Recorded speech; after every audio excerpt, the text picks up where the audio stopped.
You're listening to the Meet the Farmers podcast with me, your host, Ben Eagle. Please remember to subscribe to the show wherever you are listening.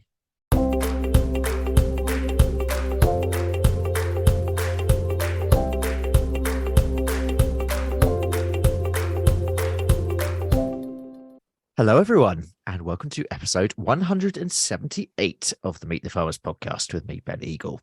Today, we're talking about leadership because it was supposed to be International Leadership Week this week. But having checked the website of the Institute of Leadership and Management, who organised the event, it's actually been postponed. Nonetheless, we're going to talk about it anyway because this has been organised for quite a while. So, my guest today is Toby Simpson, who is a farmer from Cambridgeshire, who is also currently a Nuffield Scholar. Toby has a degree in politics from the University of Leeds. He then trained as an officer at Sandhurst and served a commission with the Grenadier Guards before doing the Graduate Diploma in Agriculture course with me at the Royal Agricultural University and returning to the family farm. His Nuffield explores the opportunities and practicalities of catch, cover and companion cropping in arable rotations. Toby, welcome to Meet the Farmers. It's good to finally have you on this. I know. Well, yeah, I've been listening with great interest and I'm actually really pleased to be on. Oh, it's a pleasure. How's your week been? You've been in Cardiff for the Nuffield conference. Yes, maybe not quite yet recovered from it. It was very, very good, very intense physically and mentally. And I think it's one of those things that afterwards you just need to go and isolate yourself in a dark room and kind of just process everything. That was on the back of a few weeks of travel as well. So I'm definitely feeling very kind of mind expanded and actually just glad to be back home on the farm, able to do the day job. Yeah, absolutely. Tell us a little bit about the farm and your business. It's a family arable farm in Cambridgeshire. We're sort of part rented, part owned. Dad we're sort of probably fourth generation in the area, but as far as we can trace back, we've been farming sort of nomadically around the country.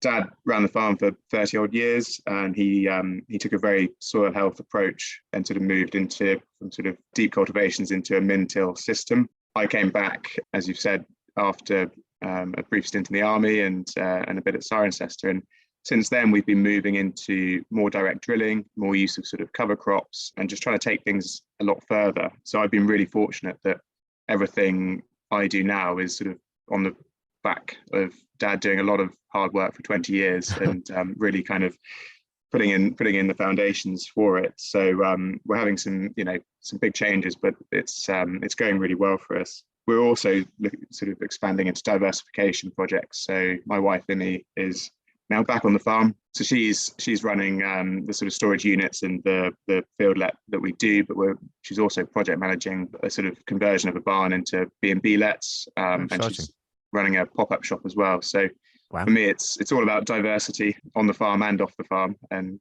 it's really nice actually being able to work with the family, especially when we do get on. Exactly. Diversity, spoken like a true Nuffield, which you of course just started.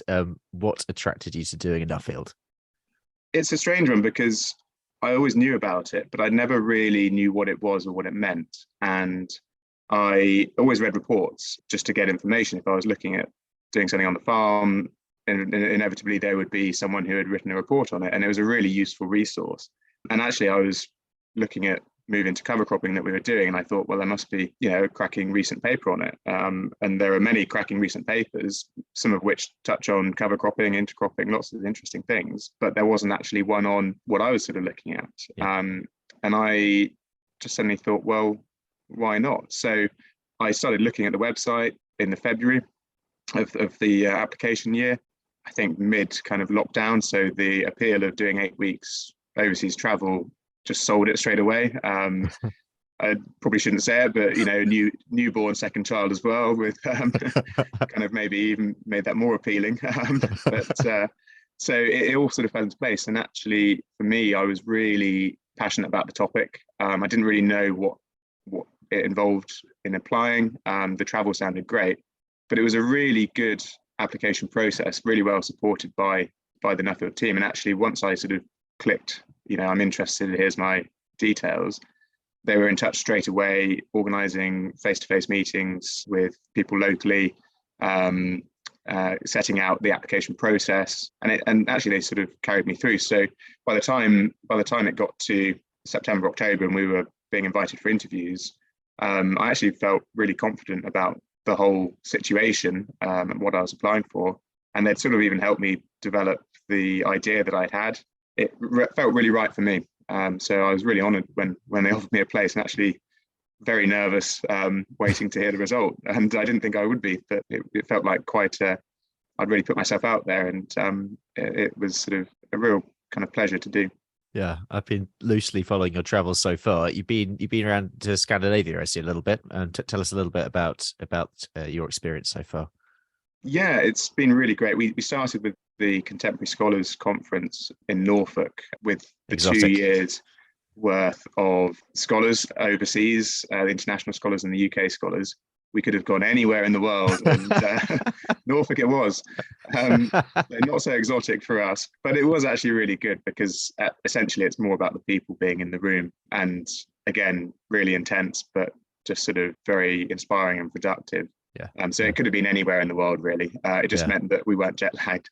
Yeah, I do genuinely love Norfolk, by the way, listeners. And actually, it's probably my favorite. All credit. We went to some amazing places, and then we ended up in London around the Houses of Parliament, and that was, I've never been in there, and that was really impressive. Then straight into harvest, being an arable farmer, looking at cover crops could really only ever happen over the winter. So actually, I didn't get going until September, but it was good to have that booked in, line in the sand. This is where I'm going to start my travels.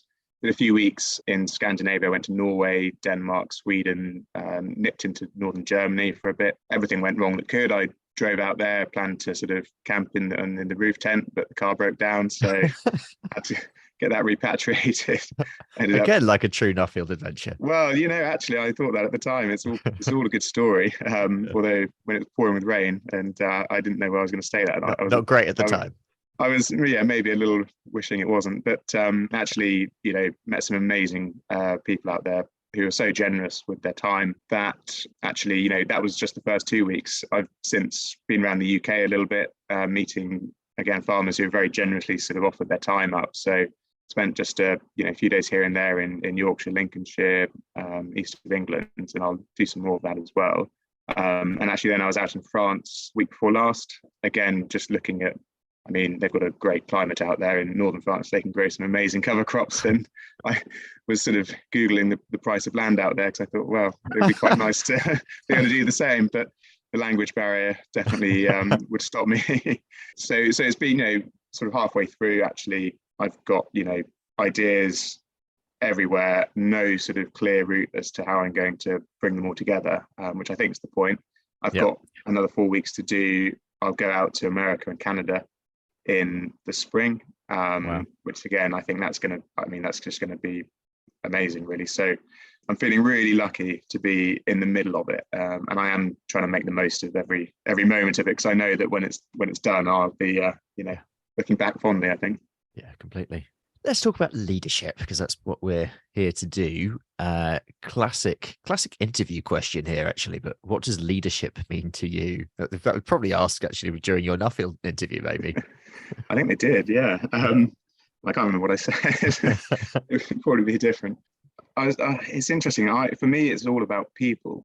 I think we have to differentiate between management and leadership. And actually, I suppose a lot of my thought on it would come with an army hat on, because that's what it's all about. So, the difference between management or command, if you're given a position of command or you're in a management position, that's very task orientated. If you're a leader, I think you need to be people orientated, if that makes sense.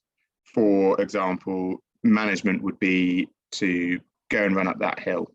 Off you go. Leadership would be, follow me, we're going to run up that hill, and I'm going to get there first, sort of thing. A sort of way I look at it is that you manage things and you lead people.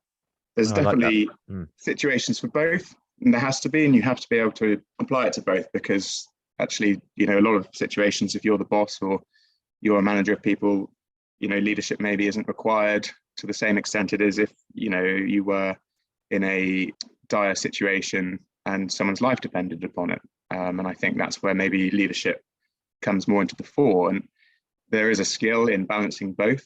and knowing when to sort of step back and actually just be a good manager, because you can be a good leader and a bad manager, and you can be a good manager and a bad leader.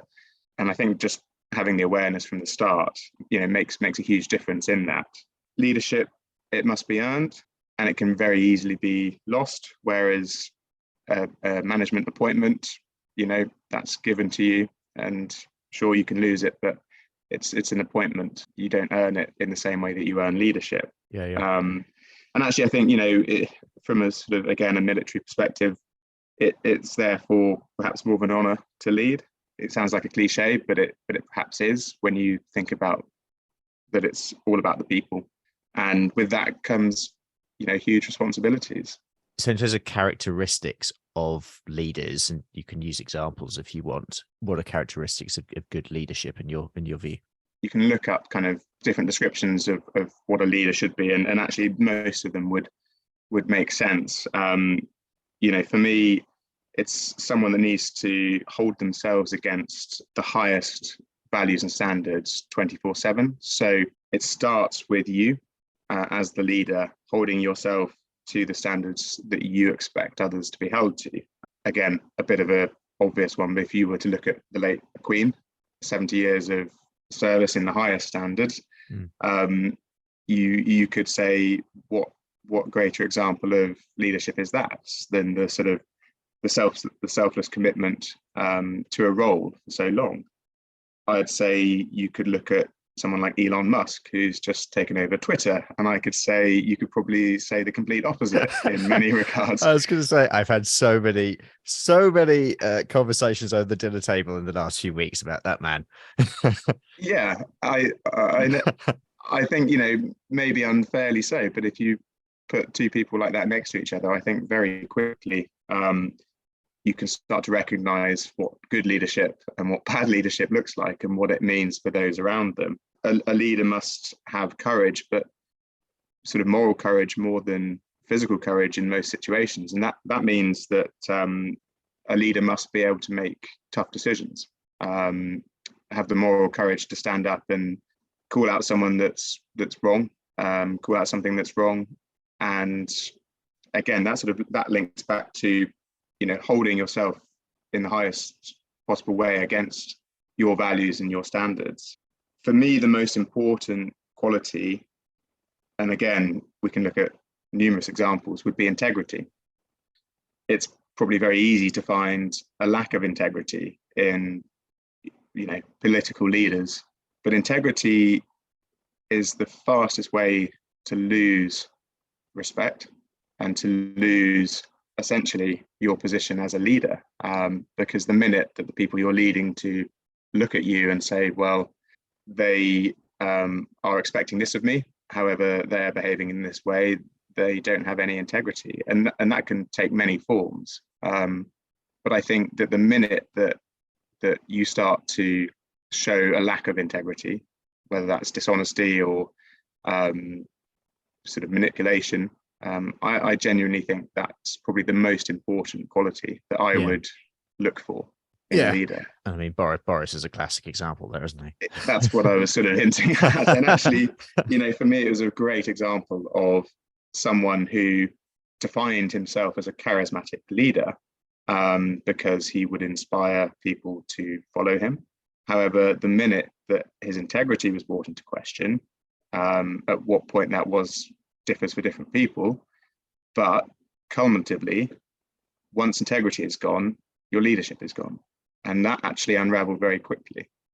The same could be said in a day-to-day organization, and in fact, I do think perhaps politicians in that situation aren't necessarily held to the same standards that people in a day-to-day job would hold their boss to. Frankly, if you as the boss are issuing a directive, and that directive is you will not do this, and then you contravene that and lie about it, frankly, any organization that didn't remove that person as the boss or the leader or the manager isn't going to do very well, because the cohesive team behind them fall apart. Yeah. Did you take anything specific from your army days, I suppose? And I'm going to reframe that into your view of leadership before you went through Sandhurst, for example, did it shift? And then similarly, when you're on commission as well, did it shift through that time at all? Well, I mean, absolutely, yes. So Sandhurst is a very intense leadership academy by definition. You're there for nearly a year, and in no other place are you under such a spotlight. 24/7, everything you do is being watched and judged, and you're praised for being good at something or bad.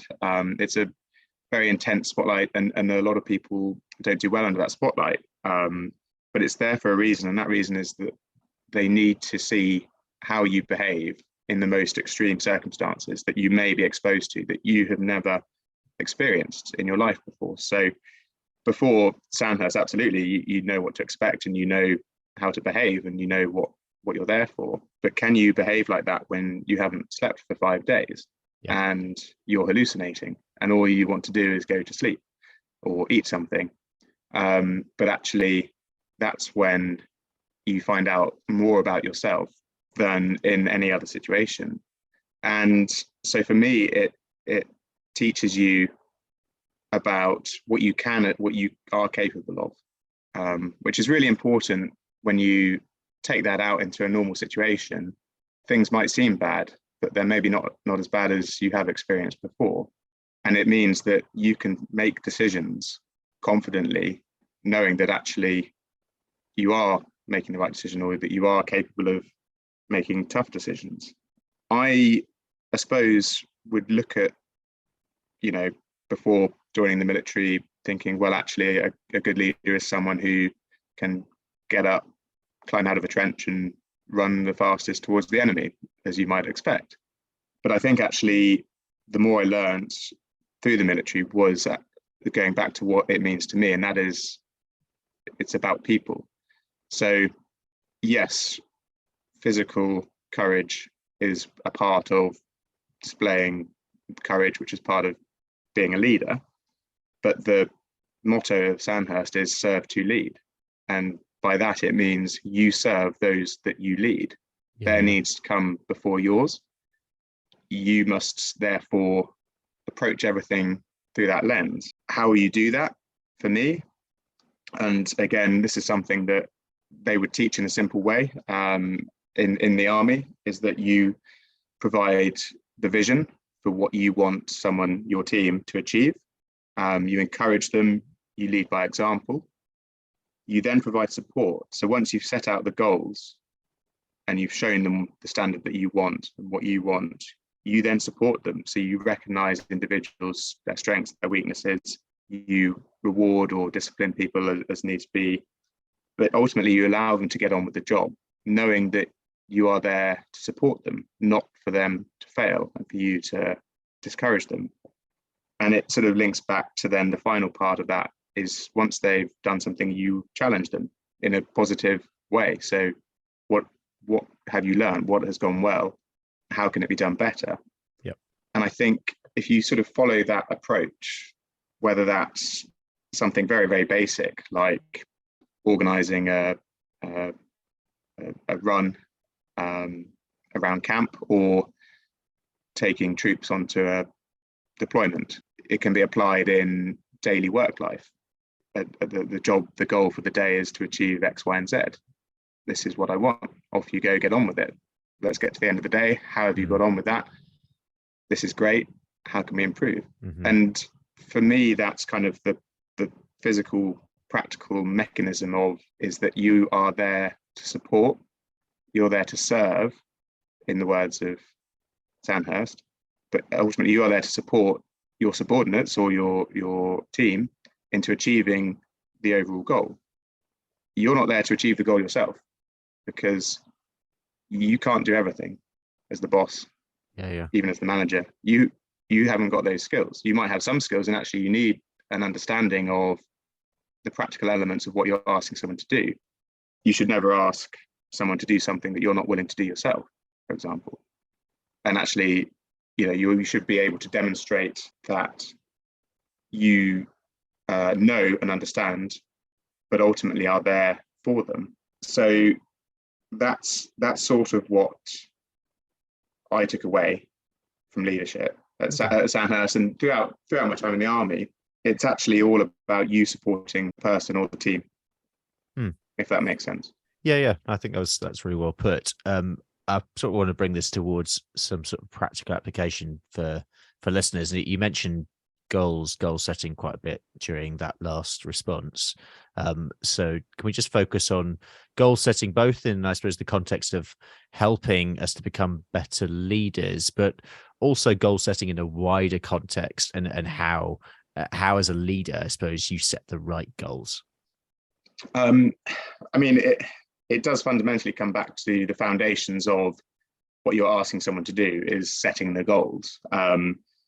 Everything is built off and around that. And if that isn't communicated correctly or understood, the ambiguity can and will lead to that goal not being achieved, and perhaps the person you have asked to do something thinking you want something else, and then finding you're very disappointed or angry when they haven't done what you thought they wanted to do, what you wanted them to do. And actually that ultimately comes back to you. And as the leader, you have to take responsibility for that. There's the very well-known acronym of SMART goals, which you may have come across. It's quite a good way of just making sure that what you're setting is realistic. So SMART: specific, measurable, actionable, relevant, time-based. Very, very, very simple way to set goals. But actually, if you apply each of those to what you are asking someone to do, rather than saying, I want you to build Rome in a day, classically, you can break it down and make it much more achievable and manageable. And I think from a sort of morale point of view, it becomes quite important to measure things like that. So yeah, if you took a project and said, right, the goal is to finish this project, it's going to take 6 months. It's pretty demoralizing to then be staring at that project for 6 months. Or, the goal is to get this crop harvested. Well, harvest can go on for a long time. But if you break down the goal to maybe a daily goal or a weekly goal and said, well, actually, the goal is to get this field done, or the goal is to lay these foundations by this deadline, then you're adding more specific elements to it. It's measurable, it's actionable, relevant, and it's time-based. So the more specific you are in that sense, I think better the outcome is, because those who then achieve it feel pride in having achieved something, and you can look back and say, yeah, we've done that. Whereas if you're setting the goal too far in advance or too ahead, it could be quite demoralizing, just looking back going, well, where have we come? You can translate this next question as you see fit, but do you see leadership in agriculture at the moment? I do, and in that, looking at agriculture as an industry, so saying leadership of the industry, and does that fall upon the NFU or union organizations? To which obviously, yes, there is leadership, because there are people who are appointed into those positions. They speak for the industry as a whole, so that they are technically providing leadership in the industry. But I also think, probably more importantly, we should look closer to home, further down the kind of ladder, as it were. And actually, leadership in agriculture is simple as daily tasks on the farm for me, whether you employ someone or not. Because with the advent of social media, in which you are able to share knowledge, share practices a lot faster than ever before, it could be something as simple as trying something new, making a mistake, learning from that mistake, and then sharing it with people in a kind of honest, wholesome way. That is ag leadership. And I think you could apply all the principles that we've spoken about to a simple act like that. Are you as a person able to stand up and say, I have done this and I've been honest? Do people look at you and think that person has integrity? I trust them. I think they're doing it for the right reasons. They're doing it to share knowledge. It could be, as you know, part of the employment team on a farm business. If you employ someone, then yes, you will be their manager. You will be their boss, and actually, ultimately, you are in a position of leadership, because if that person has come into the industry and are looking to progress through the industry, it might be their first job. And yes, you'll manage them. Yes, you'll be the boss, but can you inspire them? Can you inspire them to want to achieve their goals in the rest of their time in their career? And they, you know, and it could just be something as simple as giving someone the freedom to try something, make a mistake, learn from it, and then try again and succeed, whether that's just a task or an idea that they came up with, which could actually inspire them to do more next time somewhere else or on your farm or your business. That's how I see leadership in agriculture. And obviously I see good and bad leadership in agriculture. We're probably all guilty of being under time pressure and making kind of rash decisions or getting frustrated with people who work for us, wrongly so, because we felt under pressure. I think the same at the sort of top end of the industry. It's very hard to lead a perhaps divided industry, or an industry that maybe doesn't agree all the time. And so I would say, in terms of industry leadership at the top end, it's not a very easy thing to do. I think it's a fine balance to strike. And actually, I think it's important, but I don't think it's as important as the culture that's set at the lower end of the industry, if that makes sense. So I guess what I'm saying is, it's great having spokespeople out there for us as farmers, especially engaging with the government and the public.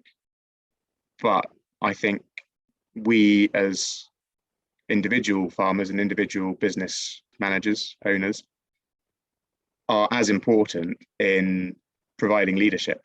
It's not just up to those who have a title before their name. Yeah. And at a time when, I mean, certainly in agriculture and in on a broader basis as well, there are quite a few key challenges on at the moment. So with that in mind, for leaders, how do leaders remain focused at times when there is a lot going on? I think which is all the time, pretty much. Yeah, it is. I think the difficulty is kind of leaning back to that sort of divided industry that I mentioned. The desire to sort of come down on one side with an opinion on absolutely everything is perhaps unnecessary. As a leader, to remain focused, you have to go back to setting simple goals that you want to achieve, or that you sort of see that you want to kind of lead on. So whether that's climate change, if your passion is developing new systems or new ways of farming, it's very easy to go off course, very easy to sort of fall into quite a few pitfalls in terms of having an opinion on things which are divisive. It's easy to look at our nation and see that, and that it's perpetuated, to my mind, by an over reliance or use of social media. It comes back to engaging and talking to people, and not just falling behind a wall and sort of, stuck on an opinion, stuck on a kind of an issue, refusing to engage with anyone who thinks differently. It's about which is boring, which is it doesn't sell news, it doesn't generate likes, it doesn't generate kind of lots of media stir or attention around it. But it's very boring to be balanced. but yet that is ultimately what leadership is. It's being balanced. Yeah. And again, relevant to whether you're president of the NFU or whether you run your own farm and you work on it and you don't employ anyone. It's as important to reach out across the divide, engage in a completely rational, balanced way, listen to opinions. You don't have to agree or like them, but respect them. We're going to start to round this up. Are there any books or podcasts that you've come across on sort of this subject or more broadly that you could recommend?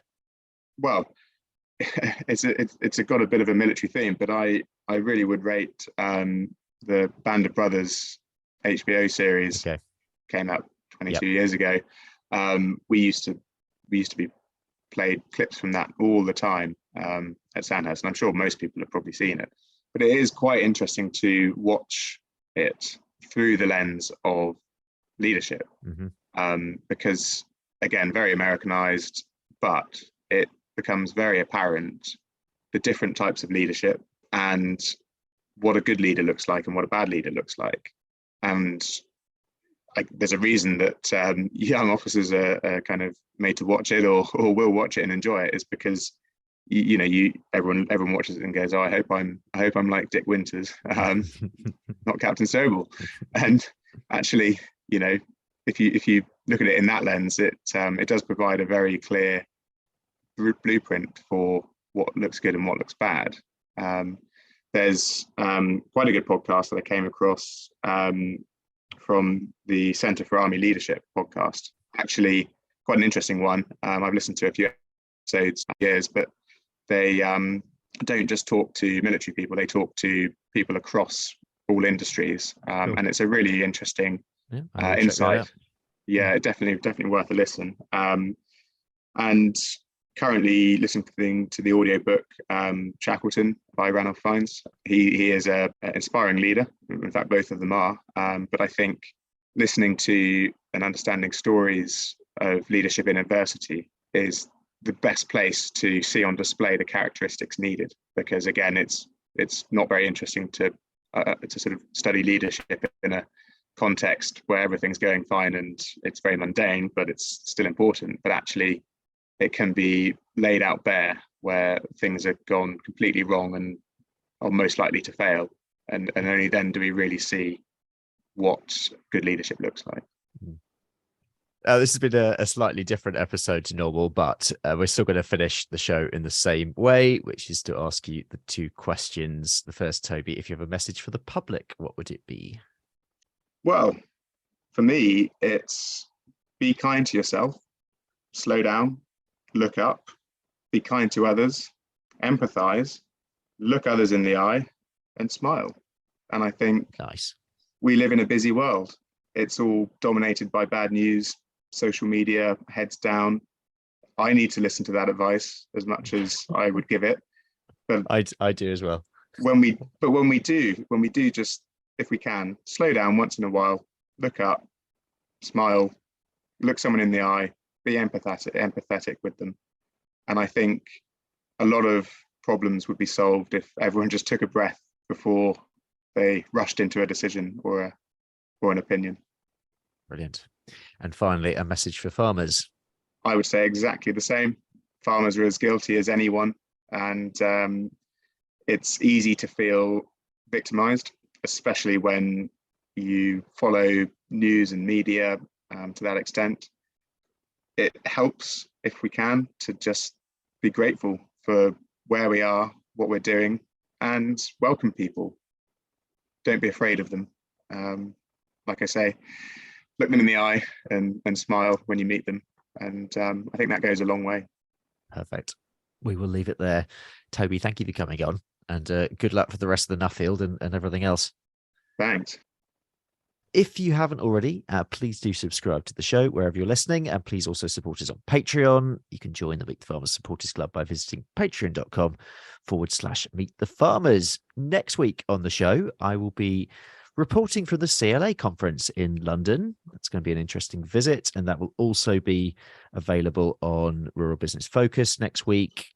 There are also a few bonus episodes coming up on the show in the next couple of weeks. So on Wednesday this week, we've got a special episode with A Plan Rural, and that we're focusing on Christmas events, and I'll be meeting the team behind the Logie Estate in Murray. And next week, there will be a mini series about trees on farms and forestry that I produced in partnership with the Forestry Commission. The first one of those will be out next Monday and will be available wherever you're listening to this episode. And there'll also be the usual Meet the Farmers episode out next week as well. So I hope you can join me then. I'm Ben Eagle. This has been Meet the Farmers. Thank you very much for listening, and I hope you all have a great week.